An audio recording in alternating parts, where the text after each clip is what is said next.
بسم الله والصلاة والسلام على رسول الله.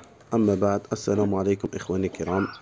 اليوم في حلقة جديدة مع علاج التهاب عين طائر الحسون وجميع أنواع طيور الزينة. كما راكم تشوفوا إخواني، هذا الطائر أصيب بالتهاب على مستوى العين. سنعالجه بطريقة طبيعية جدا. كما راكم تشوفوا ماء الورد، يعني ماء الورد عادي، مقطر أو غير مقطر، يعني نورمال عادي تقدر تستعمل. والطريقة كما راكم تشوفوا، تحكم كوطونتيش، دير قليل من الماء والورد، يعني تنفخ هذيك القطنة تاع الكوطونتيش وتحك بها عين الطائر بهذه الطريقة.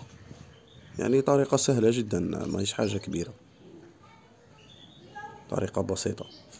ونطلب الدعم من كل المشاهدين الكرام بالضغط على زر الاشتراك واللايك والبارتاج، وحتى يستفيد الجميع إن شاء الله من المعلومات التي نقدمها. كما راكم تشوفوا إخوان، هنا بعد يوم الطائر هنا بدأ في تحسن ملحوظ. هذه كانت غير بداية العلاج، اليوم الأول تاعه. إن شاء الله تاني دوك بعد يومين تشوف كيفاش أصبح الطائر تحسن ملحوظ، اللهم بارك. اختفاء ذاك الانتفاخ اللي كان فيه. إن شاء الله تكونوا استفدتوا من هذه المعلومة. شكرا والسلام عليكم ورحمة الله.